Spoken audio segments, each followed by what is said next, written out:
Welcome to part 3 of reviewing The Last Hours. Let's get into Chain of Thorns. So this book starts with Will, James and Magnus looking for Lucy. We get a little prologue where James has one of his nightmares, and in the nightmare, Belial says they wake. Who is they? We'll find out, obviously. But also Matthew and Cordelia are in Paris. They're kind of having the time of their lives. Like, they go shopping. Matthew hasn't had a drink yet as far as Cordelia is concerned. And he takes her to the Cabaret of Hell. I think that was what it was called. Anyway, this is where they meet Madame Dorothea.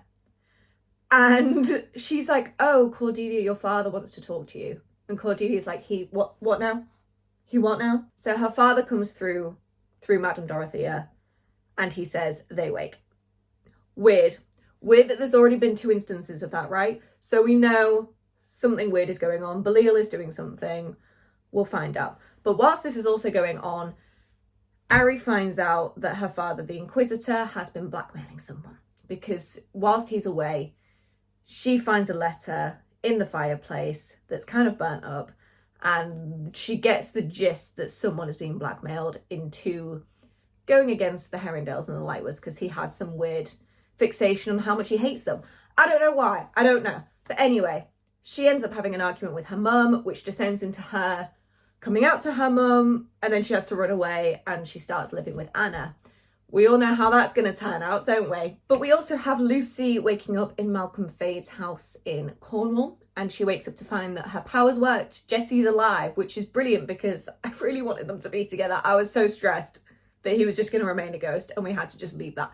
But no, he's alive. They kind of are already like getting together because they were when he was a ghost anyway. But we also know that Lucy obviously made the deal with Malcolm Fade. So I was a bit like, how's this going to pan out? But also I knew that it wasn't going to pan out because it was kind of a nod to the dark artifices. It's hard to pronounce, all right? But that becomes like the main storyline in that trilogy. I'm not going to try and say the name of it again. So I kind of love that nod to it. And I love when we get like little bits and pieces that add to the next books. So I kind of knew that nothing was going to happen with Annabelle yet, because obviously it couldn't, because it doesn't happen until much, much, much later. Anyway, James and Will then eventually do find Lucy, and they agree to integrate Jesse back into Shadowhunter Society. And then James decides that he can now go to Paris to find Cordelia and Matthew. This is where I wanted to throw the book through the fucking wall, because Cordelia and Matthew kiss. Now I kind of loved it. Kind of loved it, kind of hated it. But obviously they go back to the hotel and they're like proper making out, like about to do stuff, when James turns on a light. They turn around and he's just there like, hey, what is up, my guy? It got so much worse. Like when I read they kissed, I was like, it can't get worse than this. It got so much worse. It got so much worse. And James had the perfect opportunity to tell them about the bracelet, and he decided not to, because why wouldn't he? Why wouldn't he? I mean, I know he says like, oh, I don't want them to pity me, which I do get, but also, has he not met his friends? Like, they would not pity him. I knew that. And I've read them in like 2 books. He's known them his whole life. They wouldn't pity him, but he was like, oh, I don't want them to pity me. So then I was like, great, so we're going to have the entirety of this book where he's not under the spell, but him and Cordelia aren't agreeing because he's not told her anything. But at this point, we also find out that Matthew has been drinking. Oh, my poor Matthew. That moment, because I understood why Cordelia was so mad, because he made a promise to her, but I felt so bad for him because I feel like he really did try and he just couldn't do it. And he felt like the only way he could sort of get around it was to drink in the morning. Breaks my little heart. Anyway, Magnus then shows up and he's like, oh, Tatiana's rejoined forces with Belial. We all need to go back to London. So they all go back to London. They have this little meeting where they find out that the Inquisitor kind of had like a fight with Belial and Tatiana. But Cordelia decides to go and live with Alistair and her mother again, because she doesn't really want to be around James at the minute, and she also doesn't really want to be around Matthew, which is kind of like, I get it, because it's an awkward situation to be in. Like, you're in love with your fake husband, and in front of him, you kissed his best friend, who you then found out had been lying to you. So I can't blame the girl. You know, she's been through enough already, and then she had this shit to deal with as well. So she goes to live with her mother and Alistair, and she just sort of uses the excuse of, oh, you know, the baby's coming, like, my mum needs my help, which is how she explains to society that she's not living with her husband anymore. Christopher and Thomas decide that they're gonna check in on James and Matthew, see what's gone on. They realise something's happened in Paris. And when Thomas goes to talk to Matthew, he opens up to him about Alistair, which I love, because I was like, it's been such like a awful thing where Alistair's like, oh, I can't be with you because your friends don't like me. I'm like, so talk to the friends. Why are we just sat here going, oh, you know what, your friends don't like me, so we can't do anything, rather than going, your friends don't like me, let's try and explain to them and make amends, you know? So I was really happy that Thomas told Matthew about Alistair, because I feel like that was like a step forward. And Matthew kind of was just like, okay, well, if that's who you love, then that's who you love. And I was like, finally, we're making some kind of progress here. But I do also love that Cordelia keeps like trying to push Alistair towards Thomas as well. Like, she knows what's going on there. And she's like, oh, you know, Thomas might be there. And Alistair's like, okay. And I love that he has her as support as well. Do you know what I mean? Like, because I feel like Alistair is a very kind of like a lone wolf. But for him to have his sister like backing him and going, oh, Thomas, I love that. I love that. And obviously they start to look into ways to help Cordelia stop being Lilith's paladin, which also kind of gives an excuse for Alistair and Thomas to spend a little more time together whilst they research. But we also start to see Anna and Ari's relationship develop as well, because I feel like they're closer now that they live together.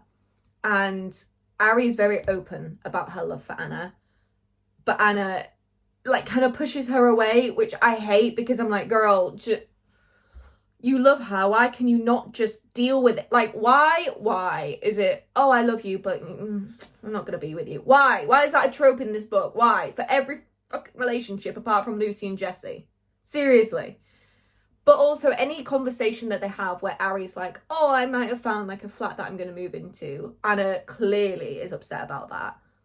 So we know that like they're gonna work out, because Anna doesn't want Ari to move out. She kind of likes having her around. Anyway, Will and Tessa are planning the Institute Christmas party, which I kind of love. I love that they're like, yeah, let's just throw a Christmas party in the middle of all of this chaos. But they get a call in the middle of this to say Tatiana has been found in Cornwall and she's been taken to the sanctuary of that institute. Of course, we later find out that wasn't Tatiana, it was a demon. But before that, of course, there's like a clusterfuck of issues, because why would there not be? Cordelia and Lucy fall out because for some reason they're just not communicating with each other. They're not telling each other everything. And Cordelia's like, oh, Lucy's clearly been in love with Jessie this whole time and she's not said anything. And Lucy's a bit like, Cordelia doesn't really talk to me anymore, because I do feel like Cordelia was pushing Lucy away.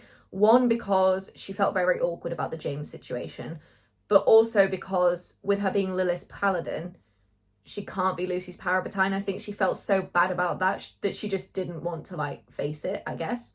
But let's read this little extract that broke my heart. So Lucy says, you expect me to believe you ran off with Matthew in a purely friendly way and nothing romantic passed between you. Cordelia says, and you would blame me if it did. Do you know what it's like to be in a marriage that's a lie, where you're the only person who feels anything? James never felt a thing for me. He never looked at me the way Matthew has. He was too busy looking at Grace, your new best friend. Why don't you ask him if he kissed Grace while we were married? Better, why don't you ask him how many times he kissed Grace while we were married? This is another thing where I get why Cordelia is mad, because Lucy worked with Grace, obviously, to bring Jessie back. Now, I'm not on Cordelia's side, because obviously Grace is Jessie's sister. So of course Lucy was going to work with her. But I think Cordelia's like a little bit jealous in that sense, because she's a bit like, oh, Lucy never told me she was working with Grace. But at the same time, like, Lucy never knew that Cordelia was actually in love with James. So she didn't realise it was kind of like a betrayal. Do you know what I mean? It's this whole like miscommunication thing again. They just weren't like talking to each other or telling each other how they felt. So anyway, Lucy then says, you're still married and I don't believe you. And Cordelia says, then you're calling me a liar. And perhaps that is the distance between us. It is the same as the distance between myself and James. It has a name, Grace Blackthorn. She was speaking fact. She clocked. So then Lucy says, I didn't know how much my working with her would hurt you. I doubt James knew either. You never let on that you felt anything for him. You're so proud, Cordelia. Lucy has a good point. Like, Cordelia never told anyone she was in love with James. So how could they know she would feel betrayed about Grace? Do you know what I mean? But at the same time, I get how hurt Cordelia is as well. And I think it was very harsh for Lucy to just turn around and be like, you're so proud. Like, okay, but is it, like, she was just trying to protect her feelings. Do you know what I mean? Like, she might be proud, but is it such a bad thing she was trying to protect herself? So anyway, Cordelia then says, maybe I am. What does it matter? We aren't going to be parabatai after all, so we don't need to know each other's secrets. That's not in our future. Oh, girl. I know she was just spouting all of this because she was angry. Lucy then says, you don't know that, or are you saying you don't want to be parabatai with me, even if you break your bond with Lilith? And then Cordelia's like, it's like you don't live in the real world. You live in a world of stories. The beautiful Cordelia who can do anything she likes, but in the real world, we don't get everything we want. Maybe we shouldn't. Cordelia, you went too far. You went too far. We all know what it's like to love living in stories, and that is Lucy's world, and you just attacked it. You attacked it. I'm sorry, Cordelia was in the wrong there. That was too far. But more of these problems that happen. Lucy and Jessie kiss, and she passes out. She sort of like enters this other realm, I guess. And Jessie's like, oh, maybe we shouldn't touch then, because clearly, like, I'm the problem. So the one relationship that's actually going well, and they can't even touch. Why? Of course, also, Christopher is visiting Grace in the Silent City, because why wouldn't he? I mean, I know he doesn't know anything that happened with Grace. He thinks, like, she's a good person. And I suppose in some ways she's not, like, a good person, but she's not a bad person. You know, like, I think she did bad things, but she did them to survive, because it's the only way she knows how to survive with the mum she grew up with. Christopher obviously shares his notes with Grace about creating fire messages. And I loved this because obviously fire messages are like a big part of the original series. And I really loved like the backstory of how stuff happened. And I kind of loved that it was Christopher that invented them and it wasn't just some random Shadowhunter. Like, we all know Christopher and we love Christopher because he's the like softest character, do you know what I mean? And he's so smart, and I love that it was him who was behind the fire messages, but at the same time it was Grace. So like after everything, I guess her redemption arc is that she helps save the world because she finishes like Christopher's research. We'll get into that in a minute, okay? And then of course Jessie visits Grace and she confesses to him that she used the bracelet on James. Now, I'm proud of my girl Grace. You know, like, I didn't like her, but I think in the third book I started to warm up to her because I was like, she's owning up to what she's done. And like her telling Jessie, I think is such a big thing because she was always terrified of losing him. So for her to be willing to like lose him because she just wants to admit to doing it because she knows it's the right thing to admit to doing it. I love that. Actually, you know what? Grace was healing in this book. She really was. And Matthew, my dear Matthew, he tries to go cold turkey on drinking, which, you know what, good on him for like trying to get better, but obviously it's not the right way to do it. So he makes himself like so ill trying to do that. And obviously Cordelia, even though she's kind of like not talking to James and Matthew at the minute, she loves him still, even if it's like in a friend way, and she just wants to help. So she calls James, Thomas and Christopher to help Matthew, and they all visit him at his flat. And they basically are trying to help him get better. So Christopher like makes this concoction where it's like, it eases off the alcohol like each time he drinks it basically. And I really love this like sort of healing journey for Matthew, because I think for the past two books we've seen how in pain he is. And obviously his drinking helps to ease that pain. And he believes, like he starts to believe he's only an interesting person because he drinks. And I think he really does need his friends around him to help him get through this. And obviously later on, he does tell James like what's gone on and why he's sort of like started drinking and why he thinks that's a way out. And James obviously talks to him and he's like, no, you are like a fun person without the drinking. You could have told me like all of this. So yeah, I think it's a really important storyline as well that we have that. And we see him healing and we see him getting better. And then we get the Christmas party. And Thomas convinces Alistair to go, because he originally wasn't going to go. He convinces Alistair to go to the Christmas party. And they practically like stay at each other's sides the entire time. And let me read a little extract to you. So they start to have like this little conversation. And Thomas is like, oh, you know that Charles is here. And Alistair's like, no, I didn't know. And I don't really care. And they're like having this like conversation. And Alistair just suddenly cuts in and he's like, do you realise we're under the mistletoe? He knew what he was doing. He knew what he was doing. And Thomas becomes confident. I'm sorry, but like my vibe of Thomas is that he's kind of like awkward in these situations. He becomes confident. He steps forward and he's like, would you like me to do something about it? So then Alistair like gets closer and he's like, right here, right now. And Thomas says, I'd kiss you right here. I'd kiss you in front of the Enclave. I'm not ashamed of anything I feel about you. You're the one I think that who doesn't want it. And Alistair's like, I want it. And they're about to kiss. They're about to kiss when Cecily screams. Now, before this, we've sort of been seeing little snippets of each person, and there's always like a scream that interrupts what they're doing. So yeah, like Anna and Ari dance together, which is a breakthrough. Love that breakthrough. Matthew and Cordelia have this conversation where Cordelia basically says, I don't know what to do about James, but I know that I don't want to be with you. And Matthew's like, oh, this breaks my heart. So Matthew says, am I so hard to love? No, you're not. You're not. It's just so unfortunate that Cordelia is in love with James, and she's always been in love with James, and that's just the way it is. And poor Matthew has just fallen in love with the wrong person. So Cordelia's like, no, you are so easy to love, so easy that it's caused all of this trouble. And Matthew's like, but you don't love me. I understand you made it clear enough. I'm a drunk and always will be. I hate that he thinks like so poorly of himself, because like clearly Cordelia loves him a lot. It's just that she loves James in a much bigger way. Do you know what I mean? I really want him to like be happy. I mean, in this book, he never like falls in love with anyone else. But in my head, he finds someone who he realizes, oh, this is what love feels like. And he realizes what he felt for Cordelia wasn't love. So yeah, as I said, we switch POVs for a while and we hear this screaming, like all of them, until we find out that it was Cecily, because Tatiana's shown up at the party and she has grabbed little baby Alex. Weird. What? Why? What was the reason behind that? So she's like holding a knife to this child's throat. I don't even want to get into that. And she's like doing this whole spiel again of like, oh, you betrayed me, yada, yada, yada. And she disappears with Alex. So whilst the adults all go to find Tatiana, our group goes to the Lightwood house, because Jesse says, I know my mother, she would find it poetic to kill a child in his own home. Sure. So they go to the Lightwood house and they do in fact find Tatiana there. And they save Alexander, and Tatiana gets arrested and taken to the Silent City. Too easy. I'm sorry. I read that and I was like, that was too easy.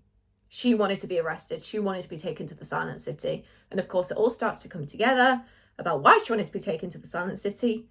But we'll get into that.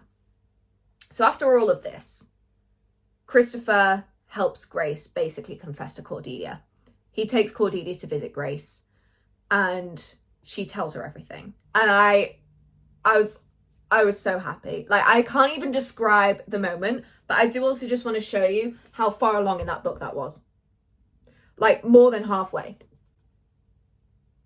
More than halfway. So we're more than halfway through the book and Cordelia only just finds out, and her and James finally figure everything out in that moment, and they, you know, do the do.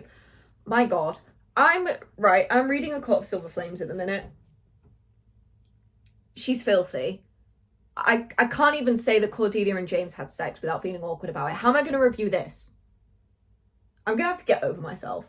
So yeah, they have sex. I'm not going to be awkward about it. You know what? I'm not going to be awkward about it. Okay, they have sex multiple times.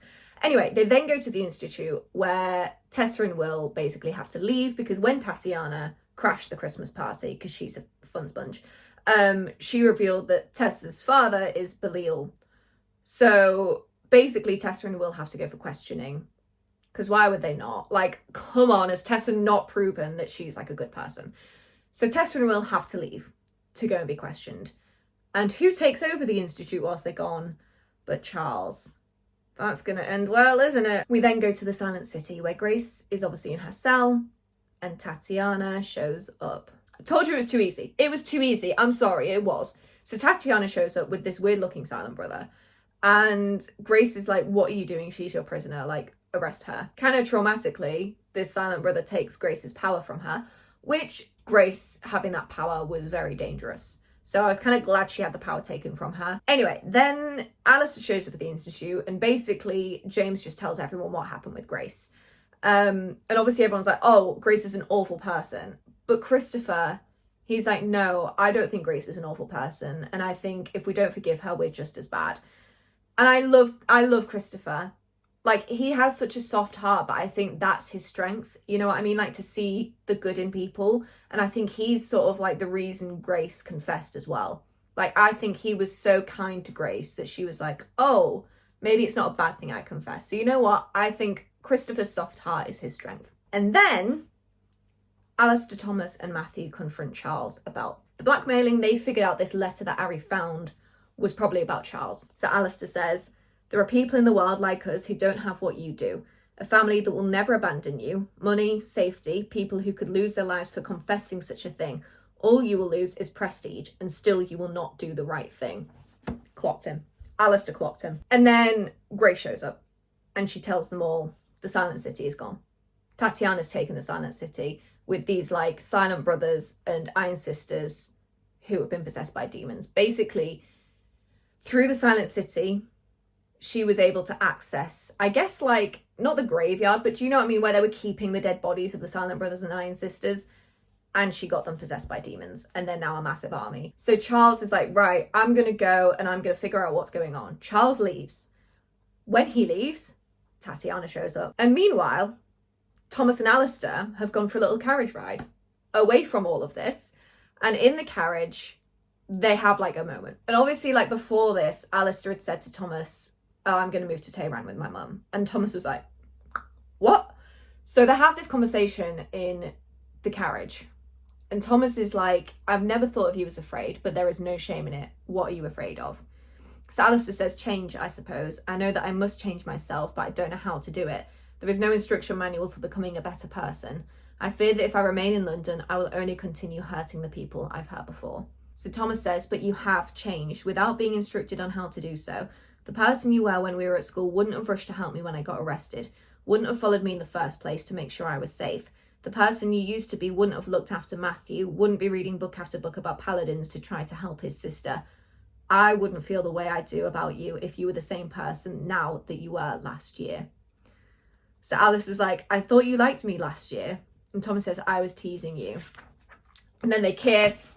And it gets a little heated. Like, they're fully like on the floor of the carriage making out when suddenly the carriage just stops.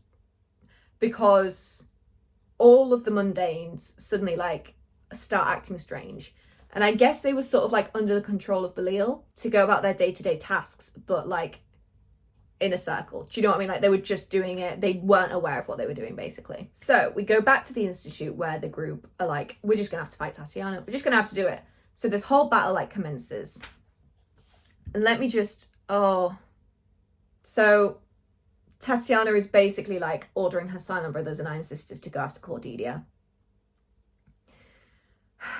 Two watchers started up the steps, moving quickly toward her. The next moments were a blur. Lucy began to run toward Daisy and saw that James was doing the same, raising his pistol as he darted down the steps, trying to get a clear shot at the watchers. But Christopher got there first.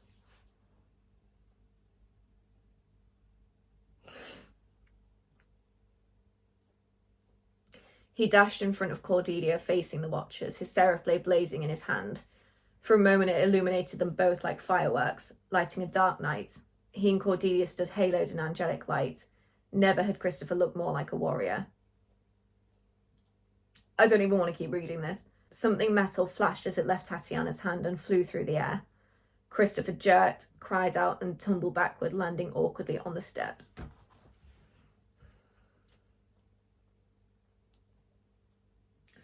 So Christopher at this point doesn't die. Anna goes to heal him and they carry on the fight. But also part of this, Lucy sort of uses her power of like not controlling ghosts, but being able to talk to them. And she finds Rupert Blackthorn, and she basically calls to him and tells him to come. So he talks to Tatiana, like he shows up. Tatiana's like, oh, Belial's brought you back. And he's like, no, I heard the voice of a Shadowhunter asking for my help. What have you become? Like he basically says to Tatiana, you're not the woman that I was in love with. What have you become? You're an awful person. So obviously this upsets Tatiana. And I guess she like runs away, and all of like the Watchers basically leave. Grace had gone after Tatiana, and Cordelia now is also going after them both. When she gets there, she sees that Grace is basically about to attack Tatiana.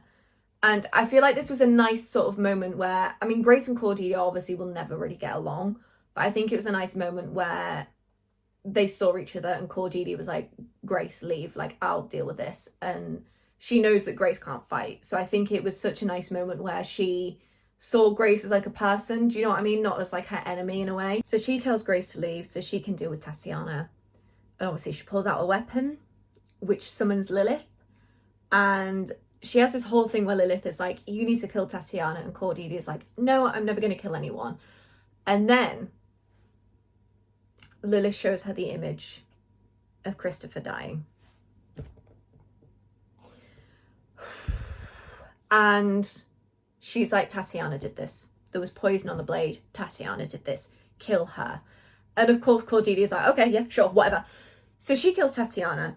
I'm so thankful because she was annoying me. Like, I'm glad she's gone. I'm sorry. Like, I know it's kind of like traumatic for Cordelia to kill someone, but Tatiana wasn't a good person. So good riddance. Sorry, I said it. So Cordelia returns to the Institute where she finds Christopher laid out with all of her friends around him. And obviously James asks, did Tatiana get away? And Cordelia's like, no, I killed her. And both Grace and Anna are like, thank God. Same. What then absolutely destroyed me was Thomas and Alistair returning to the Institute and Thomas walking in and seeing Christopher. I can't deal with this much heartache. So Belial then visits through possessing mundanes, and he basically says to them and all the Shadowhunters there, I'm taking over London. You have 36 hours to leave. I'm opening a portal for all Shadowhunters to leave. And after that, you will be trapped in the city. So he also says, I want James to come with me to Edom. And he is currently possessing the body of a little girl, and James knows that little girl is going to die if Belial stays in her body any longer. So he's like, okay, leave the little girl, leave Cordelia alone, leave all of my friends alone, and I will come with you to Edom. I'm sorry, Cordelia and James literally just got back together. Literally, not even got back together because they were never together in the first place. Literally just got together. Figured everything out. We're happy together. And James goes off to fucking Edom. And of course, at the last second, Matthew follows. Matthew jumps through with him. So we, in the space of like 5 minutes, we lose Christopher and we lose James and Matthew. I was fuming. And of course, because why would Shadowhunters who were sworn to protect mundanes not stay in London? They all decide to leave through this portal. So they all leave, and our group decide to stay back because they think we can save London and we can save James and Matthew. It's the only hope we've got. Ari and Anna kind of make amends, which I really love because obviously after Christopher's death, Anna kind of confides in Ari. Like she's there to like have a shag session, and Ari's like, you're not okay. And she kind of breaks down. And I love this moment because I think for like the entire trilogy, you see Anna as this like strong-willed person, like nothing affects her, like she's just strong. And in this moment she breaks down, and I think that was such like a breaking point for her and Ari. Cordelia and Lucy then call on Lilith to help them get into Edom safely. And Cordelia makes a deal with Lilith where she says, if Belial dies by Cortana, I'm no longer your paladin. And Lilith agrees to that. Can I just say as well, I didn't even notice this when I read it, but really smart wording from Cordelia there, because even I thought, oh, she means like if she kills Belial. But obviously we find out later, she worded it that way for a certain reason. Meanwhile, Thomas and Alistair figure out a way to kill the Watchers, so they realise that on the back of the neck is this like demonic rune, and if you stab them in the rune, the Silent Brother or Iron Sister body will fall and the demon will come out, and then the demon can be killed like any other demon. So then in Edom, Matthew tells James about what happened with his mother, and of course James is like, I'm gonna stand by you, like it wasn't your fault, da-da-da-da-da. The reaction we all expected to happen, but for some reason these, I'm gonna say it, morons just feel like they can't tell their friends anything. Like Matthew thought he couldn't tell anyone about what happened with his mother, even though we all know his friends are very supportive. James felt like he couldn't tell Cordelia or Matthew or anyone about what happened with Grace and the bracelet. Once again, we know the friends are supportive, so that wouldn't happen. Cordelia felt like she couldn't confide in Lucy. Lucy felt like she couldn't confide in Cordelia. I can't even say it because I'm getting so annoyed. Why did they not communicate? I'm sorry, why did none of them communicate?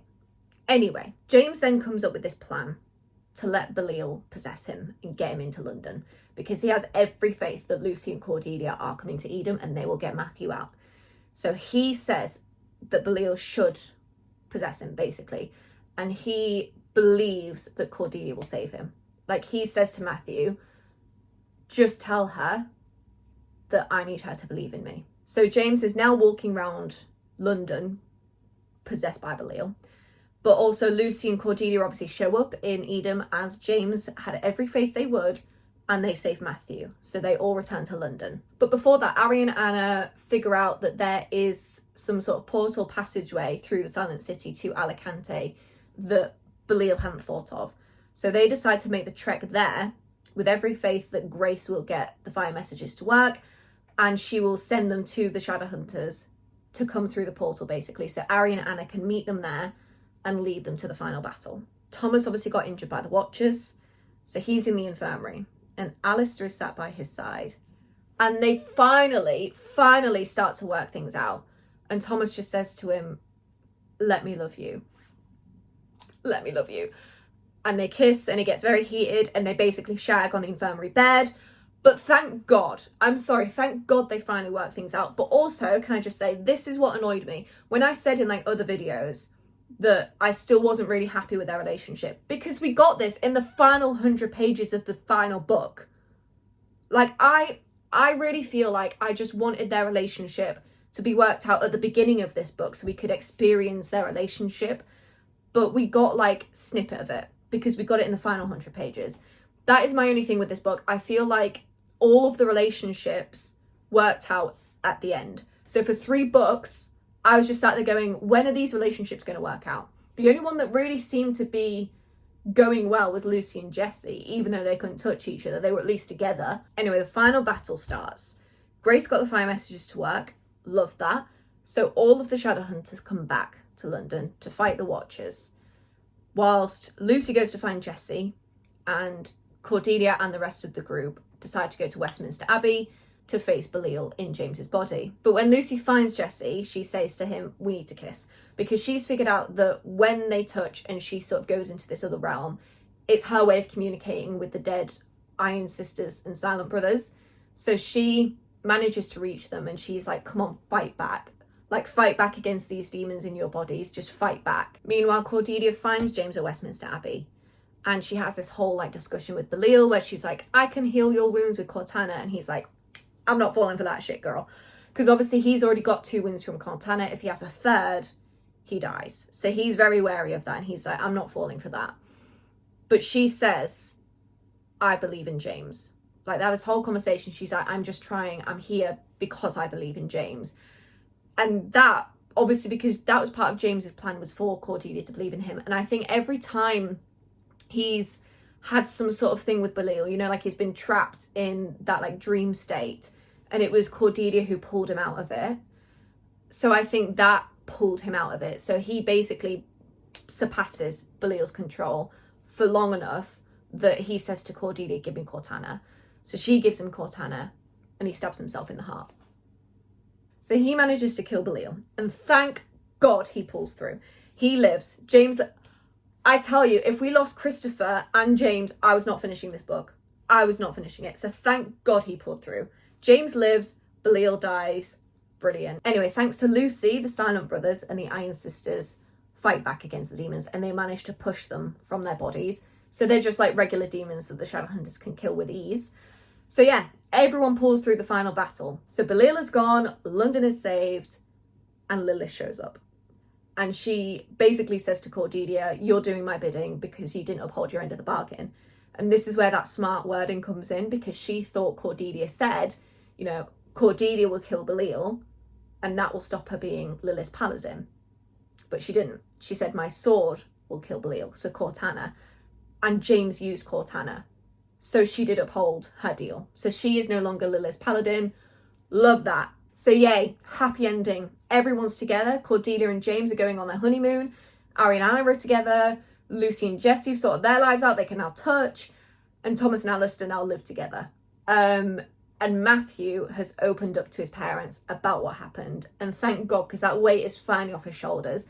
And we learn that he's decided he's going to go away because he just wants to go on an adventure, because he's now stopped drinking. He no longer has like this weight on his shoulders, and he can finally see the world for how big it is. Like, he literally says, whilst he was drinking, the world felt so small, and now he can go on these adventures. And I love that for him. And like I said, I just hope that in these adventures he found someone that he truly loved, and he realized what he felt for Cordelia was nothing compared to what he could feel for this other person. That's how I imagine it goes down in my head. Like, I know we don't get another book explaining that, but I love to think that on these adventures he met someone and he fell in love, because he deserves love, and I really hope he gets love. But also, it's worth mentioning, I think it was when Belil died, Lucy and James lost their powers, basically.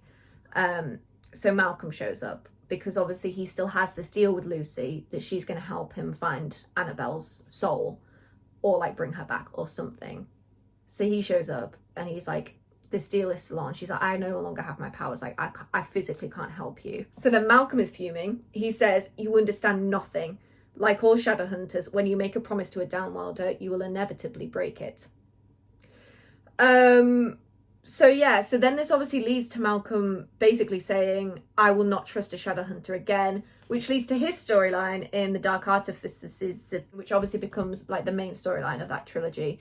And I love that that was like the end of this book leads on to something else. So yeah, I loved this book and I loved the full trilogy. It ruined my life. Let me know what you think if you read it. I really loved it.